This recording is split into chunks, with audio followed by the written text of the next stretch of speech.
Agora gravou. Bom dia, tudo bem com vocês? Estamos aqui para mais uma manhã de orientação de estudos, programa Descodificadas, trilha 1. Essa capinha linda aí, Rafa, né? Olha, Coraçãozinho. Em homenagem à tarefa, né, do coração, meu queria registrar coração. aqui. São muito bonitas. Muito lindas, né? Elas compartilharam nos grupos, algumas pessoas fizeram umas publicações também. Muito bonitas, parabéns. Então tá bom, querida. Tô por aqui também. Bom dia e a palavra é sua. Vamos lá, então. Bom dia, gurias. Hoje vamos falar sobre variáveis, né? E os assuntos que envolvem elas no JavaScript. Então, a gente vai falar sobre o que são as variáveis, por que o nome, né, variável, como fazemos declarações destas variáveis, o que é o escopo de variável, qual a melhor forma de definir nomes de variáveis e as regrinhas, né, para definir esses nomes, os tipos de variáveis que temos e os operadores. Os operadores, no caso, matemáticos, né, os que envolvem os cálculos e a lógica, quando a gente usa a variável. Então, vamos lá. O que são variáveis, né? Então, uma variável faz referência a um espaço na memória do computador, utilizando para guardar informações que serão usadas em seus programas. Então, quando a gente cria uma variável, a gente reserva um espaço de memória, né? A gente dá um nome para ele, e esse espaço, a gente dá um nome para a gente poder saber aonde está o valor, né, que a gente colocou dentro desse espaço, para a gente conseguir pegar esse valor e conseguir manuseá-lo, né? Por exemplo, se eu digitar alguma coisa no teclado, para onde vai essa alguma coisa, né? Eu tenho que definir um lugar, um destino. Então, esse lugar são as variáveis. Então, reservo espaço lá de memória, coloco um nome, né? E aí eu guardo valores dentro desses espaços. Como se fossem caixas, né? Essa imagem aqui mostra muito bem o que seria uma variável. Então, é um espaço, né? Como se fosse uma caixinha, que eu reservo na memória, coloco um nome nessa caixinha, né? E essas caixinhas vão receber valores nos nossos algoritmos, lá nos nossos programinhas. E por que o nome variável, né? Porque uma variável pode ter o seu valor alterado durante a execução de um programa. Então, esse espaço de memória que a gente cria, a gente altera os conteúdos que tem dentro deles, né? No momento que eu crio, não quer dizer que eu vou criar para um determinado valor. Eu crio o espaço, coloco um nome, e durante a execução, né, do programa, esses valores podem mudar. Rafa, tu tá falando em programa. Sim, quando a gente a gente usa o JavaScript lá, a gente está programando, né? Isso depois vai ficar mais claro para vocês. A trilha 3 é só sobre lógica de programação, né? Só sobre desenvolvimento de algoritmos. Então lá a gente vê bem os conceitos, mas vocês estão fazendo um site, né? E esse site interage com o usuário. Pode pedir valores, né? Para, por exemplo, para o usuário, para a gente manipular e fazer alguma coisa com esse dado que o usuário informou. Então, como são outras pessoas que vão usar esse site, esse programinha, cada pessoa vai colocar o valor que achar melhor, né? Ou colocar os seus dados, por exemplo, se for um cadastro. Então, esses espaços de memória, eles recebem valores variados, né? Por isso o nome variável. A gente nunca cria uma variável com um valor fixo, né? Por exemplo, com um valor determinado, porque senão o programinha funcionaria só para aquele valor. Eu sempre crio os espaços de memória de uma forma, a gente tem formas, né, de fazer isso, de uma forma que essas variáveis possam receber valores de todos os tipos, né? Imagina se fosse um cadastro, que eu comentei. Cada pessoa tem os seus dados pessoais, né? Então, se eu já colocasse os meus dados, por exemplo, outra pessoa não poderia colocar, e o programa só serviria para os meus dados. Então, por isso o nome variável, né? Esse espaço de memória vai ficar em aberto para quem usar, colocar os dados que achar pertinente. Então, novas variáveis em JavaScript são declaradas utilizando uma dessas três palavras-chave, né? Que é let, const ou var. Na hora, depois eu vou mostrar um código para vocês também, mas na hora que eu estou criando uma variável, eu preciso colocar uma palavra reservada, né? Para o JavaScript saber que eu estou criando uma variável. Então, a gente tem essas três palavras reservadas, essas três palavras-chave. Por que eu falei palavra reservada? São palavras da linguagem, da estrutura da linguagem, né? No momento que eu coloco um let, a linguagem já sabe que eu vou criar uma variável. Então, com o let, a variável declarada é acessível somente dentro do bloco em que ela foi declarada. Isso aqui a gente chama de escopo, que a gente vai ver logo em seguida, tá? Então, normalmente, isso também não, isso pode mudar, né? Eu posso querer usar let para criar uma variável em outro lugar. Mas, normalmente, a gente usa o let para declarar variáveis dentro de blocos. Mas o que é um bloco, Rafa? Eu já vou mostrar para vocês nos códigos deles, vocês vão entender melhor, tá?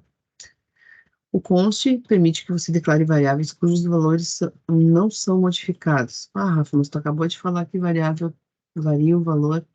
Como é que tu me diz agora que tem esse const aqui que as variáveis não vão mudar os valores?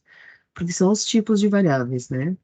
Quando eu declaro uma variável do tipo const, que é de constante, significa que ela vai usar um valor sempre para o mesmo programa. Por exemplo, eu quero converter reais em dólares, né? E para converter, fazer essa conversão, eu preciso do valor do dólar. Então, o valor do dólar vai ser sempre o mesmo, nem que seja naquele momento, né? Na hora que a pessoa está utilizando. Claro que se o dólar subir ou descer, eu posso atualizar o valor dessa constante. Mas o que eu quero dizer assim, vai ser uma variável que todos os outros dados vão se referenciar a ela, né? Eu vou usar esse valor nos cálculos, mas esse valor sempre vai ser o mesmo, durante um período, pelo menos, né? Então, isso a gente chama de valor constante. Mesmo que várias pessoas utilizem o programa, se o valor do dólar se permanecer igual por uma semana, ele não vai ser modificado. Então, é uma boa prática guardar esse tipo de valor em uma constante. E as variáveis, a var, né, a palavra reservada var, não tem as restrições que as duas outras palavras-chave anteriores têm. Uma variável declarada com a palavra var é acessível de qualquer lugar da função em que ela foi declarada. Ou seja, ela não tem escopo de bloco e sim escopo de função. Porque assim, dependendo do lugar que a gente declara uma variável no programa, ela vai ter visibilidade ou não em outros lugares do programa, né? Isso a gente chama de escopo. Isso vocês vão ir aprendendo agora no desenvolver. Então, está aqui o escopo, né? Escopo de uma variável é uma visibilidade dentro do seu programa. Então, por exemplo, eu posso ter uma função, né? Uma função, ela é um trecho de código que tem uma funcionalidade específica. Quando eu declaro uma função, eu dou um nome para essa função e coloco tudo que é pertinente somente a ela, dentro desse trecho de código. E como é que eu sei que aqueles códigos são desta função? Porque eu vou definir com chave. Eu vou dar o nome para a função, vou abrir chave, colocar os comandos dentro dela e vou fechar chave. O que tiver dentro dessas chaves, a gente chama de bloco.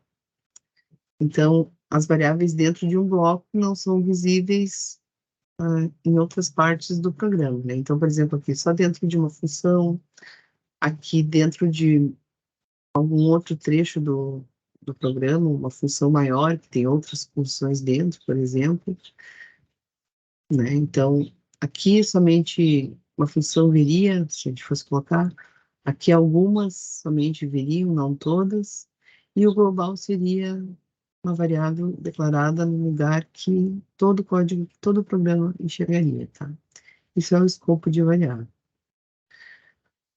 Aí os nomes, né? A definição de nomes destas variáveis. Quando criamos variáveis, temos que levar em consideração algumas regras específicas da linguagem, né? Isso a gente vai falar de novo depois, quando aprender a lógica, que a lógica é fundamental a gente ter ela bem consolidada, porque depois que tu aprende a lógica, tu consegue aplicar em qualquer linguagem, né? Então, e essas linguagens, né, o JavaScript, o Java, que não tem nada a ver com JavaScript, o Python, o PHP, cada linguagem tem as suas regrinhas específicas. A lógica de definição de variável, né, do que é uma variável, a lógica depois dos outros comandos que a gente vai ver, são as mesmas para todas as linguagens, mas cada linguagem tem suas regras específicas, tá? Então, no JavaScript, uma variável é case sensitive. O que isso significa? Isso significa que nomes com letras maiúsculas são diferentes de nomes com letras minúsculas. Então, para um programa em JavaScript, nome, com a primeira letra maiúscula, é diferente da palavra nome, toda em minúscula. Tá? Então, a gente tem que observar isso na hora de declarar as variáveis. Os caracteres válidos. O recomendado é o uso apenas de letras maiúsculas e minúsculas, sem acentos e espaços. Tá? Então, não usar alguns símbolos, né? Porque isso pode dar problema. Alguns símbolos podem ser operadores, por exemplo, né? E também na hora de usar fica mais complicado, tá? Voltando aqui para o nome, os dois têm o mesmo nome, né? É a palavra nome. Só que se eu declarar ela com uma letra maiúscula, eu vou ter que usar ela no decorrer do programa toda, sempre da mesma forma, né? Sempre do mesmo jeito. Não posso alternar entre nome com a primeira maiúscula e nome com tudo minúsculo, tá? Então, são algumas regrinhas. Nomes aqui como esse. Nomes reservados pela linguagem. Alguns nomes não podem ser utilizados para a criação de variáveis, pois estão reservados de alguma forma à linguagem. O que é isso? É a estrutura da linguagem, né? Palavras que compõem a estrutura da linguagem. Então, essas palavras são específicas dentro do contexto, elas já têm alguma funcionalidade. Então, eu não vou poder usar essas palavras para a criação de uma variável. Então, por exemplo, var, eu criei uma variável var chamada var, né? Var é uma palavra reservada da linguagem. Então, não serve para a criação de variável. E aí a gente tem o camel case, né, que é uma maneira de separar as palavras em uma frase, colocando a primeira letra de cada palavra em maiúscula e não usando espaços. Então, quando eu quiser, porque assim, por exemplo, se eu quiser criar uma função com um nome composto, eu não posso deixar esse nome composto função soma, por exemplo, função calcula soma. O calcula soma, por exemplo, eu não posso deixar separado as palavras, porque a linguagem vai interpretar que calcula é o nome de uma função e a soma seria um segundo nome. Segundo, seria sei lá, uma outra palavra que teria outra funcionalidade. A linguagem não entende que as palavras separadas fazem parte do mesmo nome como a gente, né? Então, quando a gente quer fazer isso, quer colocar nome composto, a gente tem que usar tudo junto e aí separar as palavras com a primeira em maiúsculo. Aí isso que lembra, né, com a cova do camelo. E por isso que essa técnica é chamada de camel case. É nomeado como caixa de camelo porque as letras maiúsculas lembram as corcovas das costas de um camelo. Então, no exemplo que eu dei, o cálculo teria o C maiúsculo e o soma o S. E tudo junto, né, sem espaço, todo mundo colado. Como a palavra camel case aqui em cima. Tá? As variáveis, elas têm tipos, né? Então, algoritmos em JavaScript manipulam valores e esses valores pertencem a um tipo. Então, a gente tem os tipos numéricos, né, podem ser inteiros, decimais, valores inteiros ou decimais, né? Os decimais, no caso, são valores com ponto, não com vírgula.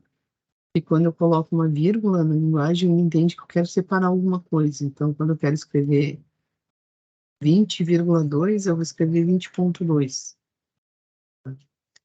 Cadeia de caracteres, então, qualquer cadeia de caractere, entre aspas, simples ou duplas, ele aceita dos dois jeitos, né? A gente pode fazer com simples ou dupla, para ele é a mesma coisa.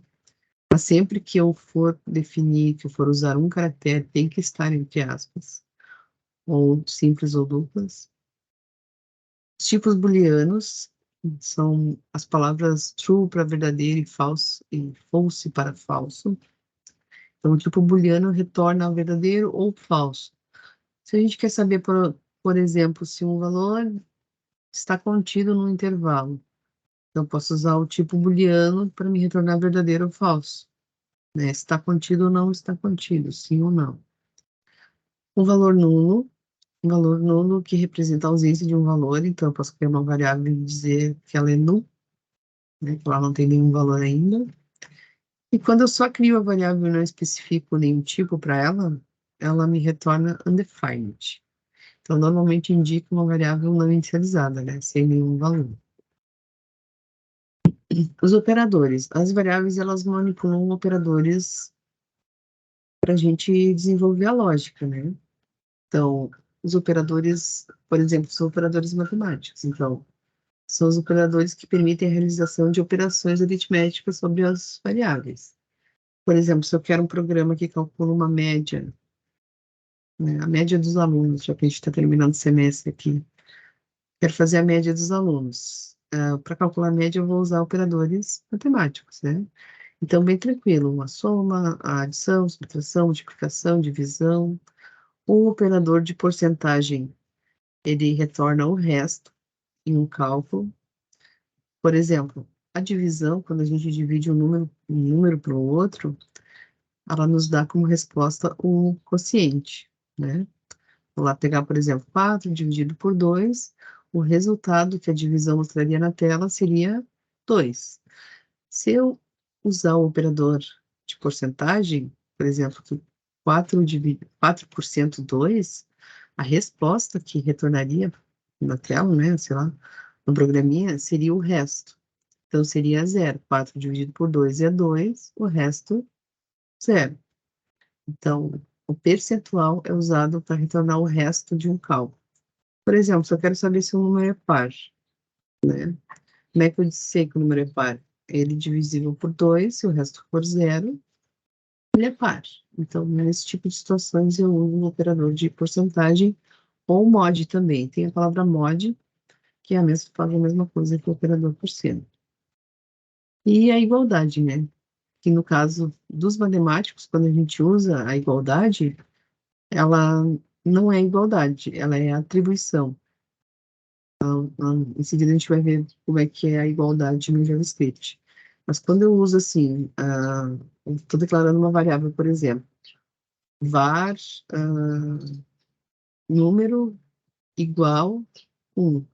Esse igual 1 não quer dizer que o número é igual a 1, está dizendo que o número recebe o valor 1. Que nem nesse exemplo aqui, o x, a variável x, está recebendo o valor 8. Aí a gente tem os operadores lógicos também. Então, os operadores lógicos são os operadores que permitem a realização de operações lógicas sobre as variáveis.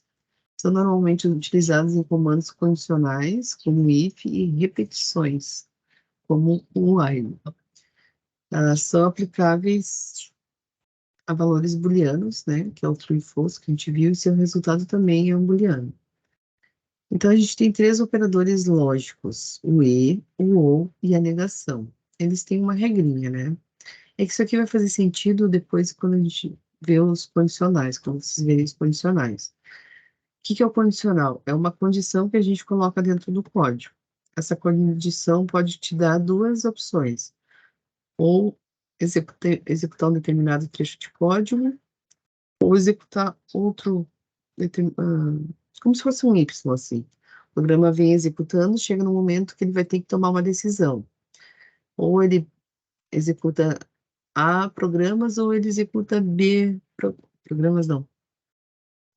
A comandos ou B comandos. Ele vai ter duas opções de execução. Para definir qual das duas opções o programa vai executar, eu preciso desses operadores. Então, para definir qual caminho ele vai seguir, ele vai ter um teste antes, e se esse teste devolver verdadeiro, ele executa A comandos, e se devolver falso, ele executa B comandos, por exemplo. Esses operadores a gente usa junto com esses testes. Por exemplo, se eu tenho vários testes antes de definir qual caminho o algoritmo vai seguir. E, por exemplo, 10 testes. Então, testa, no final lá, como é que eu vou saber se é verdadeiro ou falso? Tenho 10 testes, deu 5 verdadeiros e 5 falsos. Qual é a resposta? Qual é o resultado dessa combinação de testes, né? Então, os operadores lógicos, o e, o e a negação, eles nos ajudam a definir algumas regras. Então, por exemplo, se eu tiver vários testes e deu o mesmo resultado verdadeiro e o mesmo resultado falso, como é que eu sei se lá no conjunto final isso é verdadeiro ou falso? Porque a decisão, ela pode ter vários testes, mas no final tem que ter um resultado desse conjunto de testes para definir, né, se é verdadeiro ou falso.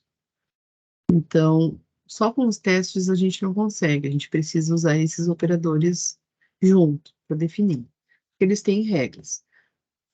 Esses operadores, eles usam a tabela verdade, também no material lá fala mais explicadinho sobre isso, tá? Mas, por exemplo, o E, a regra do E diz que se eu tiver vários testes e todos eles forem verdadeiros, o conjunto do resultado, né, o conjunto desse teste no final vai ser verdadeiro. Se eu tiver 10 testes, 9 verdadeiros e um falso, e o operador E para auxiliar, ele vai falhar tudo. Então, o conjunto final seria falso. E o ou é o contrário do E. Pelo ou, se aparecer, se der um teste verdadeiro, por exemplo, 10 testes falsos e um verdadeiro, e o operador ou entre eles, ele vai retornar verdadeiro. Tá, Rafa, mas o que tu quer dizer com isso? Quer dizer que se a gente usar o operador E, um conjunto de testes, ele me força a verdade. Ele só vai me retornar como verdadeiro aquele conjunto se todos os testes forem verdadeiros. E o ou é o contrário. O ou, quando eu não preciso que todos os testes sejam verdadeiros, pelo menos alguns, ele vai validar como verdade. Mas isso aqui daí é outro assunto lá para os operadores condicionais, né? Eu queria só explicar, não quero confundir, né? Eu queria explicar a utilidade do operador e do operador ou. E a negação, ele inverte o valor. Se um teste deu como resultado verdadeiro, se a gente negar esse teste, o resultado vai ficar falso. E vice-versa. Se o resultado de um teste foi falso, se eu negar esse resultado, ele se torna verdadeiro. Tá? Mas isso são as técnicas, né, que a gente usa lá na lógica para desenvolver algum raciocínio. E aí, esses testes que eu estava falando até agora, eles usam os operadores de comparação, que são os operadores que permitem a realização de operações de comparação sobre variáveis. Então, por exemplo, se eu tenho um teste, como é que eu faço esses testes, né? Falei tanto em teste. Mas eu tenho esses operadores. Agora sim, igualdade. Então, quando eu tenho dois iguais, ele verifica a igualdade. O menor ou igual, maior, maior ou igual ou diferente. O diferente no JavaScript a gente escreve ponto de exclamação igual. Então, eu vou testar lá naqueles testes que eu estava falando, eu posso testar se um número, no caso aqui o x, né, é igual a 11. Isso aqui vai retornar como resposta verdadeiro ou falso. Se o x é menor que 11, isso aqui também retorna verdadeiro ou falso. E desculpem esse pipi, que é um caminhão que está dando ré aqui na frente de casa, daí tá com o alerta de ré ligado. A pipi, pipi. Tá? Então, os operadores de comparação eles também retornam um booleano, né? Um verdadeiro ou falso, que vão comparar coisas. Então, se o x é igual a 11, por exemplo, se o x é menor que 11, se o valor, né, que tem guardado no x é menor que 11, se o x é menor ou igual a 11, esse aqui, daí ele pode ser menor ou igual, ele vai atender as duas condições. Se o x é maior que 11, maior ou igual ou diferente. Embora. Aí eu tenho também no JavaScript os operadores combinados. Então, são operadores que simplificam a sintaxe de operações aritméticas bem comuns, servindo como atalhos mais compactos da operação.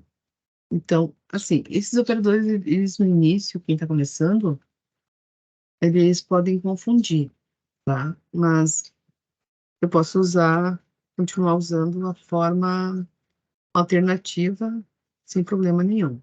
Esses operadores combinados é só para minimizar a escrita, né? É como se ele resumisse, não, ele simplifica, né? Ele diminui a escrita do código. Então, por exemplo, mais igual, que eu escreveria como exemplo que x mais igual a y, seria a mesma coisa que eu escrever x recebe x mais y. X menos igual a y, x recebe x menos y. E assim por diante, né? Tanto assim para multiplicação, para divisão. Quando eu tenho mais e menos, eu incremento em 1. Eu quero dizer aqui que o x recebe x mais 1, ou y recebe y mais 1, né? Como um exemplo. E o x menos menos, ele decrementa em 1. Então, sempre quando tiver uma variável mais, o valor dessa variável vai ser acrescentado de 1 a cada execução. E menos menos em menos 1. Isso aqui a gente usa lá nos laços, normalmente laço de repetição, que também é outro assunto, né? Há alguns exemplos, né, de variáveis. Então, aqui eu estou declarando dentro de um script.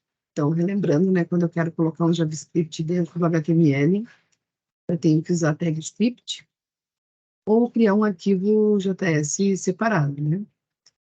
Então, aqui eu tenho a variável mensagem, a variável idade, altura, e está contido. Então, mensagem de tipo string,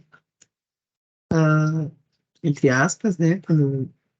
Quando eu coloco entre aspas, é um string. Então, a linguagem já sabe que é um string. A idade 23, a altura é um inteiro, né? 23, a altura 2,32, que seria um decimal. E o está contido aqui, o true, que é o booleano. E aqui embaixo uma constante. A declaração da constante é da mesma forma que as variáveis que vão variar o seu valor, né? Eu vou definir um valor fixo aqui para ela, como eu faria numa variável que vai trocar o valor, tá? A diferença é que quando a gente usa isso aqui, a gente está indicando para a linguagem que esse valor não vai mudar, né? Aí os escopos, em relação ao escopo.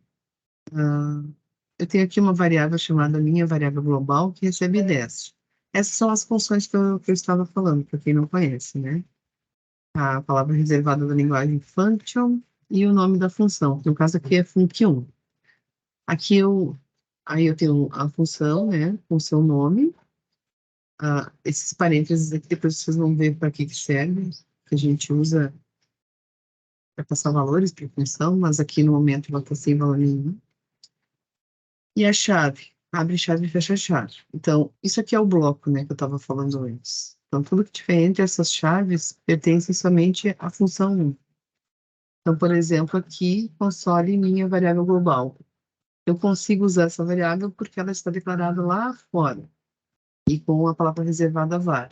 Então, isso quer dizer que todas as funções vão enxergar essa variável lá fora. Vão enxergar no sentido de poder usar, né? De reconhecer.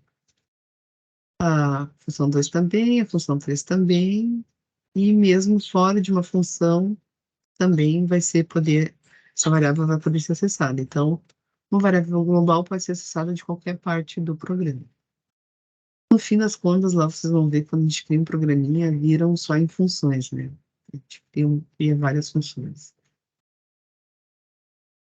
Então, o escopo global, o resultado é exatamente o mesmo, então isso significa que o escopo global serve tanto para var como para let. Então, eu posso declarar uma variável em um escopo global, aqui, nesse primeiro eu estava usando a palavra var, né? E aqui, com o mesmo exemplo, só com let, vai fazer exatamente a mesma coisa. Então, que nem eu falei, né? O let, de preferência, a gente usa dentro de bloco, mas se a gente usar fora, também vai funcionar da mesma forma. Então, aqui, esse let, minha variável, vai ser enxergada dentro de todo o programa. Escopo local. A função 2 e 3 não conseguem acessar a variável Victor, pois ela foi declarada dentro do escopo da função 1. O mesmo comportamento se repete para as variáveis declaradas com let. Então, tanto declarar let como var vai ter o mesmo resultado. Então, a variável Victor aqui está dentro da função 1. Eu tenho a variável Victor que recebe Lima. Então, a função 1 consegue usar variável Victor tranquilamente, porque está dentro do seu escopo de bloco, né? Então, está dentro do bloco da função 1. Se eu chamar o Victor lá dentro da função 2, dentro do bloco da função 2, ela não vai ser vista, né? Quando a gente fala não vai ser vista, ela não vai poder ser acessada. A gente não vai conseguir manipular, né? Então, vai dar um erro. Vai dar que a variável não existe, porque ela está lá dentro do bloquinho da função 1. É uma variável que só aquela função vai utilizar. Assim como a função 3 também não vai conseguir utilizar a variável Victor. Então, esse seria o escopo de bloco, né? Aqui tem um outro exemplo de, de variável. Aqui está um condicional, né, que eu tinha comentado antes, quando eu preciso definir se o programa vai executar um bloco de comandos ou não. Então, é um comando reservado if, né, com a condição. Eu já estou dando spoiler da próxima mentoria, né, na próxima mentoria a gente fala sobre isso. Então, essa condição aqui que vai fazer um teste, né, se ele for verdadeiro, vai executar, se não for, não vai executar. E que mais? Então, aqui é possível manipular a let, pois a let foi declarada no bloco do if, né? Então, essa é minha variável que eu consigo utilizar tranquilamente. Se eu chamar aquela minha variável que foi declarada lá dentro do if, que é um outro comando, né? A função 1 aqui não vai conseguir acessar. A função 2 também não, e a 3 também não. Né? Tá aí. Isso vai ficar mais claro depois quando vocês começarem a programar. Aí os nomes das variáveis, né? As palavras. Embora a maioria dos navegadores já reconheça uma variedade de caracteres, que é aquele UTF-8 que aparece lá no VS Code, quando a gente cria uma página HTML, como palavras com acento e símbolos especiais, né? Por exemplo, recomendado eu uso apenas de letras maiúsculas e minúsculas, sem acentos e espaços, como a gente já comentou, né? Então, quando a gente for declarar a variável, dá preferência para declarar dessa forma, né? Se for num composto, meu nome, por exemplo, que seja junto, né, grudadinho, e aí vocês podem fazer combinações, né? Meu nome com a segunda maiúscula, meu nome tudo minúsculo. É que assim fica mais difícil quando é tudo minúsculo de identificar quem é uma palavra e quem é a outra, né? Então, por isso a gente usa o camel case, seriam as primeiras em maiúsculas, né? Aqui, esse aqui, meu nome, é uma variável que vai funcionar tudo tranquilamente, só que vai ser uma variável confusa de usar no programa, né? Claro que o VS Code ajuda ali, já te diz, né? Só já vai te sugerindo os nomes, mas se tu tivesse que digitar esse nome de variável em várias partes do programa, daria mais trabalho, né? Assim como essa dessa carinha aqui, né? Que são dois símbolos, um símbolo, underline e um símbolo. Imagina tu usar uma variável em todo o teu programa dessa forma. E até porque um símbolo, ele não te diz nada. O que que essa variável está guardando? Normalmente a gente dá um nome para uma variável, dá um nome do conteúdo que ela vai guardar. Então, a variável meu nome vai guardar o meu nome. Ah, quando eu coloco o símbolo, eu não tenho como saber o que que essa variável vai guardar. Só o dono do programa, né? Se outra pessoa for olhar o código, não vai saber, ainda mais se o programa não estiver comentado, né? Não sei se vocês notaram, mas aqui nesses outros também tem esse barra barra e esse erro, né? Aí nesse aqui também tem um barra barra, não. Isso aqui são comentários que a gente usa na linguagem, para a gente saber qual parte do código se está fazendo o quê, né? Sei lá, posso passar um tempo sem olhar aquele código e com os comentários eu consigo lembrar de forma mais rápida o que cada trecho daquele programa está fazendo, né?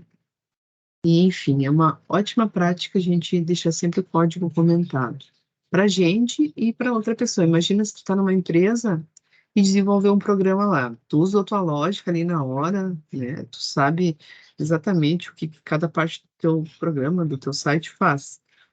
E se tu sai da empresa e entra outra pessoa que vai manipular aquele mesmo site, aquele mesmo programa? Se o código não tiver comentado, vai ficar bem mais difícil, né? Então, a gente, para facilitar, a gente deixa tudo comentado já. E me desculpem, mas a mentoria de hoje vai ser com pipi de fundo, né? Fazer o quê? Ah, Mas para a gente definir. ouviu um pouquinho, viu, Rafa? Não, tá. Que bom. Para mim tá bem alto aqui. É que o problema é Bem que alto. você, né, que você Para mim fica alto, né? Tá, mas que bom que vocês estão ouvindo se baixinho. desconcentra, né? Tira um pouco a concentração. Uhum. Mas, enfim. Então, definindo nomes de variáveis. Números, desde que sejam precedidos por uma ou mais letras. Se vocês quiserem, se a gente quiser usar número, né, a declaração do nome da variável, a variável não pode ser só número, porque um número é um tipo de dado, né? Mas eu posso acrescentar números junto com o nome, porque aí vira uma string, né? Não vira um número propriamente dito. Então, por exemplo, aqui camisa 9, Ronaldo, camisa 23, 0, lateral, Joãozinho, sei lá. Dessa forma, eu posso declarar. Underline e cifrão também são permitidos em qualquer posição, mas pouco usados, né? Então, por exemplo, underline nome, normalmente a gente não usa, né? A gente vai usar só o nome. Segundo nome, a gente normalmente não usa underline, usa camel case, né? Ou cifrão, underline e nome. Mas, né, cada programador tem as suas manias e seu jeito de escrever. Dessa forma, também é permitido. Aí a gente tem as palavras reservadas que eu estava falando antes também, né? Então, nomes reservados pela linguagem. Alguns nomes não podem ser utilizados para a criação de variáveis, pois estão reservados de alguma forma para a linguagem, né? Já tem alguma funcionalidade dentro da linguagem. Então, por exemplo, abstract, boolean, break, byte, case, cat. Aqui são algumas, né, que eu peguei para mostrar o if, o float, o var aqui que a gente já estava vendo. Aqui mais o let não está aqui, mas o let também seria uma palavra reservada. Então, as palavras reservadas não podem ser usadas para a criação de variáveis, pois elas já têm alguma funcionalidade, né, dentro do código. Aí aqui exemplos de declarações de inteiros, né?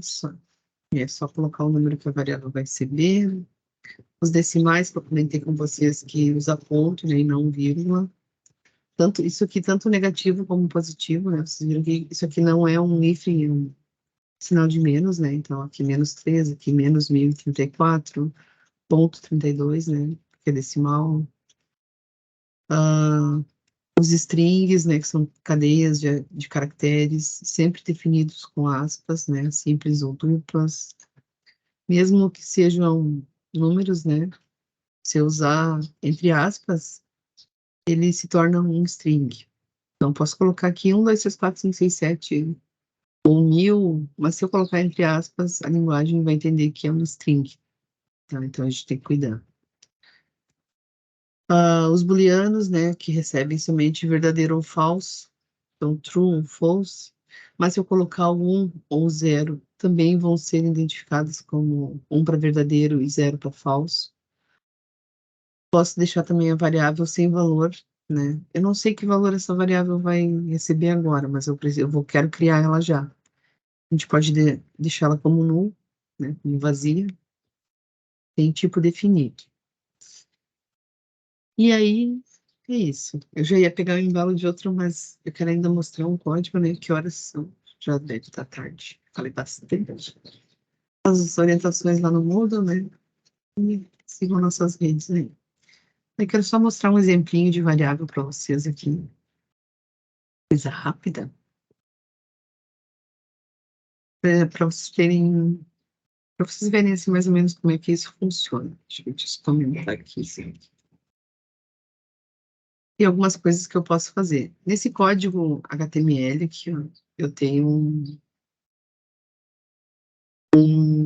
uma página HTML, né, um arquivo HTML, e dentro desse HTML só tem um H1 aqui. Eu quis dar um título, né, porque senão não aparece nada na página. E aqui alguns scripts. Esse script aqui, ele vai mostrar mensagens na tela, né, simulando uma conversa com a pessoa. Só que em algum determinado lá, ele quer guardar o nome dessa pessoa. Eu já vou executar ele, você vai entender. Quer guardar o nome que a pessoa digitou. Então, para eu guardar o nome, eu preciso guardar esse nome aonde? Que nem eu falei, né? Se a pessoa digitar lá, o que ela digitou vai para onde? Tem que ter um lugar. Então, esse nome vai para uma variável, né? E aí, com esse nome guardado em uma variável, eu consigo manipular esse dado que a pessoa informou. Nesse caso aqui, eu vou ter a variável nome, a variável ano e a variável idade. Vou mostrar para você. Então, ela, como são prompts, né, aqui no código, eles são prompts, o do document write e o alert. E eu tô ficando rouca, peraí.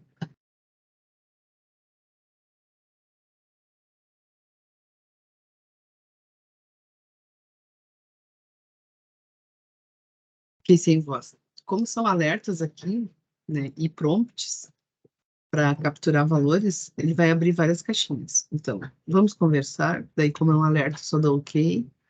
Está gostando de JS? Espero que sim. Qual o seu nome? Aí, o prompt, ele captura a informação da tela, né? Então, aqui eu vou botar Rafael. O alert, ele mostra a mensagem. O prompt, ele mostra a mensagem com a opção da pessoa digitar alguma coisa nela, né? Abre essa caixinha aqui. Meu nome é Rafaela.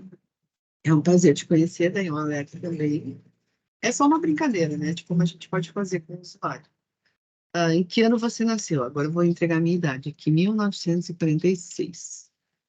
46 não, deve estaria 76. 46 eu já estaria, né? Então, eu nasci em 76. Você tem 47 anos. Então, como é que ele conseguiu fazer aquele cálculo ali, né? Como é que o programinha conseguiu fazer esse cálculo? Porque ele guardou o meu nome, então é um prazer te conhecer, Rafaela, né? Porque eu digitei meu nome aqui nesse prompt. Ele capturou o ano do meu nascimento também e guardou numa variável. Por isso que eu consegui mostrar, né, a minha idade lá. Interessante também que a gente consegue fazer cálculos diretamente na atribuição da variável. Ó. Então, aqui eu tenho a variável let idade, que recebe o 2003, que seria uma constante, menos o ano que a pessoa vai informar, né? Daí, esse ano aqui é uma variável do tipo variável, né? Cada pessoa que preenchesse esse cadastro aqui, ah, colocaria um ano diferente e ele faria o cálculo para todos. Esse programa aqui só tem um problema, né? Ele só funciona para 2023. Se no ano que vem já esse programa aqui já estaria desatualizado. Então a gente também tem que ter cuidado no uso de constantes, né? Nesse sentido. Que nem eu falei do dólar, né? Ele pode mudar. Mas aí o ano que vem eu venho aqui, simplesmente mudo para 2004, o programa vai continuar funcionando do mesmo jeito. Né? Uma outra forma de fazer esse cálculo aqui também seria pedindo para a pessoa informar também o ano atual, né? Aí a gente não teria que atualizar esse programinha mais adiante, tá?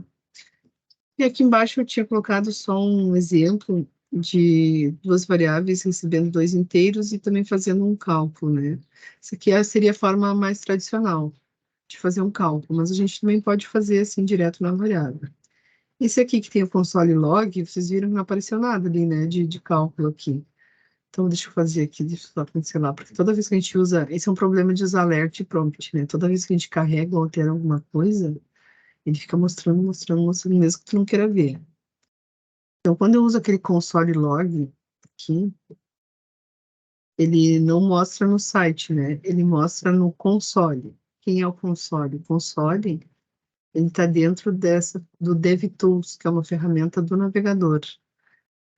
Não sei se vocês viram ali, mas quando eu tenho a página do site, ou qualquer outro site, eu posso clicar com o botão direito e inspecionar. Quando eu inspeciono, eu consigo ver todo o código HTML da página, né? E consigo também ver por partes, né? Onde eu clicar, por exemplo, eu quero ver o que é esse operadores aqui. Esse operadores foi escrito com um H1 lá no HTML, e tem como estilo, esse aqui é o padrão, né? Porque eu não usei estilo nenhum para ele, não defini nada, então, esse que seria a estilização padrão, né? Que ele faz sozinho. Mas aí o console, né? Quem é o console? Então, quando a gente inspeciona, ele abre direto no Elements, né? Que são os elementos que a página usou que a gente usou para criar a página. E ao lado tem o console, ó. Aí o console vai mostrar a mensagem lá, o -2, ó. Por que -2? Porque 8 menos 10, né? É -2. Aí, se eu mudar o operador aqui também, ó, posso vir aqui e colocar uma multiplicação. A multiplicação a gente usa um asterisco. Então, 8 vezes 10, 80. Então, se eu pegar de novo, tirar esses alertas, carregar de novo, inspecionar, lá no console, tem um problema. Às vezes, quando eu não executo esses prompts aqui, eles estão com problemas.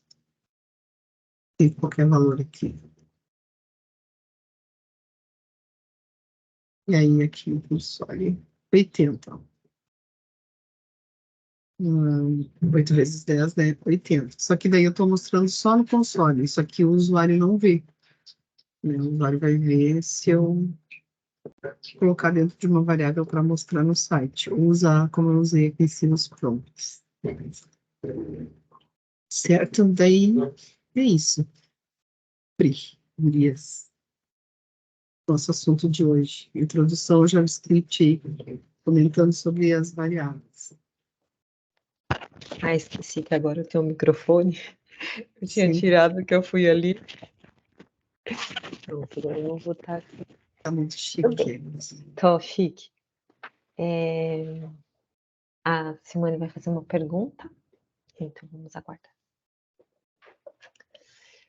Olha eterno ao lado da hora de usar. A Simone falou, não, Simone, Né? tiver acostumando a usar e se torna bem natural, assim, depois. Ela perguntou como coloca para atualizar sozinho. Tome ser sozinho. Né? A data, teria que colocar um prompt para a pessoa digitar a data.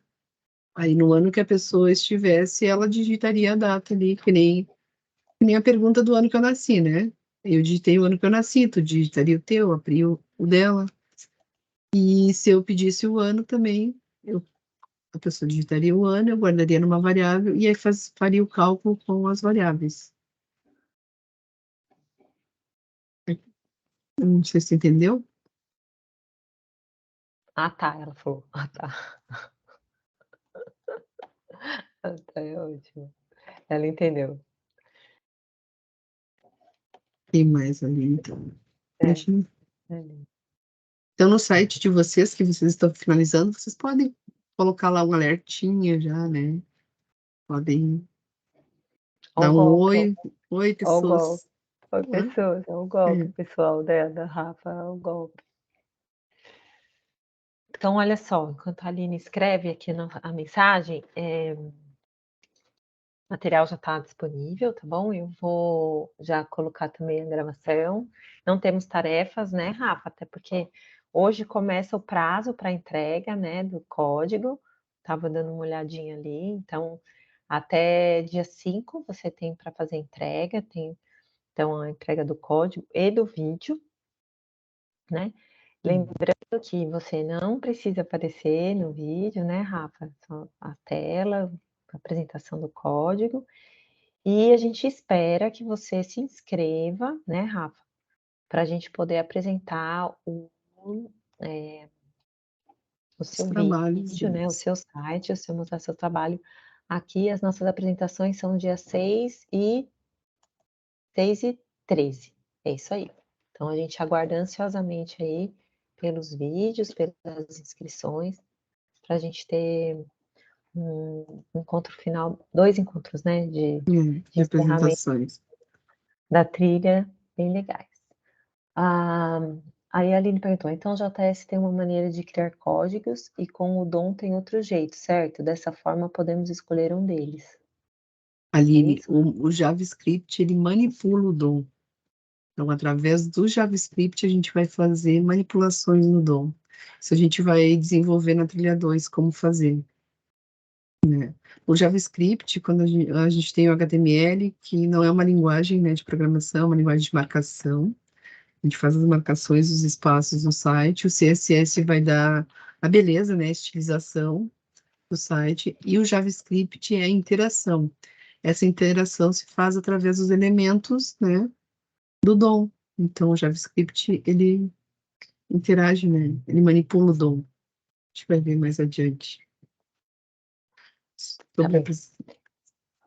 Ah, ela falou: entendi. Aí agora que as meninas estão perguntando se é para apresentar o site ou o código, tem que apresentar um pouquinho do site e mostrar o código, mostra o código, né, como é que você fez para como é que o site aparecer daquele jeito, quais foram né. as estratégias, né, usadas. Isso, Hum, tá bem? Tem algumas apresentações, né, do semestre passado, tá lá no nosso código nosso código, ó, nossa, tô com código na cabeça, no nosso Nossa canal do programadora, YouTube, Pri, isso é um sinal, hein. mas eu sou programadora, só que eu sou uma programadora teórica, né, que eu falo, de tanto que eu ouvi. Mas é isso, tá bom? Lá tem vocês podem se inspirar lá na apresentação, tá bom? Se não temos mais observações, nem dúvidas, acho que podemos nos despedir. Tem material lá, gurias, com bastante links para vocês darem uma olhada, E, né, pra vocês ó, começarem a se inteirar já no assunto. e aí você pode depois assistir novamente, né? Porque eu vi, teve uma hora que alguém escreveu assim: "Ai, Rafa, vai devagar". Nossa, eu peguei o embalo ali, gurias. Então vai poder assistir de novo, né? Quem não está com a gente agora também vai poder assistir. E na próxima semana a gente ainda se encontra para mais um tema, né, Rafa, do JavaScript. E aí depois que a gente vai, então, para os 2 dias das nossas apresentações, tá bom? Então, um beijo para vocês, um bom restante de semana. A gente se encontra na próxima quarta, no nosso horário, tá bem? Não esqueçam, temos fórum, né, Rafa? Temos Isso, não deixem para pedir não deixem de pedir socorro ou não deixem para pedir na última hora, né? Se precisarem isso. de apoio, avisem para a gente poder ajudar, tá bom? Beijo para vocês. Beijo. Tchau, tchau.